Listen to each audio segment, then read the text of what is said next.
இயேசுவில் அன்பார்ந்தவர்களே, ஜெபம் எப்பொழுதுமே கேட்கப்படுகிறது.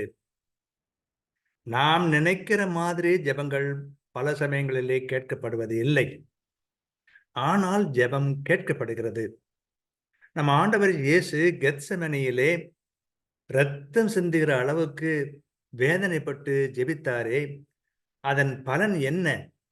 அவர் அடைந்த நன்மை என்ன என்றால், யோவான் நற்செய்தியிலே திருப்பாடுகளை அவர் எப்படி காட்டுகிறார் என்றால், ஆண்டவர் இயேசு ஒரு பெரும் வீரரைப் போல துணிந்து போராடுகிறவராக அப்படித்தான் காட்டுகிறார். நிமிர்ந்து நிற்கிறவராக அவரை காட்டுகிறார். முழுக்க முழுக்க அப்படித்தான் இருக்கிறது. அவரை கைது செய்வதற்கு வருகிறார்கள். ஆண்டவருக்கு நன்றாகவே தெரியும் எப்படி அவர்கள் இந்த கொடிய துன்பத்திற்கு இவரை உள்ளாக்குவார்கள் என்பதெல்லாம் தெரியும். ஆனாலும் யாரை தேடுகிறீர்கள் என்று கேட்கிறாரே பாருங்கள். அந்த துணிச்சல். பேதுரு அங்க வீரனூருடைய காதை அருந்து விட்ட பிறகு அந்த வெட்டுப்பட்ட காதை ஒட்ட வைத்துவிட்டு தன்னை மறந்து பிறருக்கு நன்மை செய்கிறவராக நிமிர்ந்து நிற்கிறார் அல்லவா? அந்த வீரம் அவர் ஜெபத்தினுடைய பயனாக பெற்றது என்பதாகும்.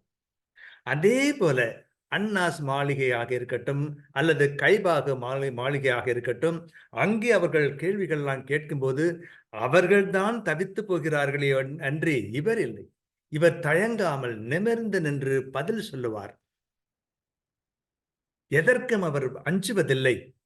அப்படி நிமிர்ந்து நிற்கிற ஒரு சக்தியை அவருக்கு இந்த ஜெபம் தந்தது என்பதை பார்க்கிறோம். அதே போல பிலாத்து முன்னாலே ஆண்டவர் நிற்கிறார். கசையடிபட்டு முள்முடி சூட்டப்பட்டு கைகளெல்லாம் கட்டப்பட்டு அவர் நிற்கிறார். அப்பொழுது அவரை மிரட்டுவது போல பிலாத்து ஆண்டவரிடம், உன்னை சிலுவை மரணத்திற்கு தீர்ப்பிடவும் விடுவிக்கவும் எனக்கு அதிகாரம் உண்டு தெரியுமா என்று பிதற்றுவான்.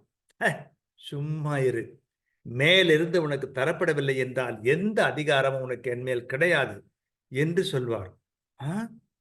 பிலாத்து அப்படியே நடுங்கி போவான். நடுங்கி யார் அஞ்ச வேண்டுமோ அவர் நிமிர்ந்து நிற்கிறார், துணிந்து நிற்கிறார். யார் துணிந்து நிற்க வேண்டுமோ அவர் அஞ்சு நிற்கிறார் என்பதைத்தான் அந்த பாடுகளிலே நாம் பார்க்கிறோம்.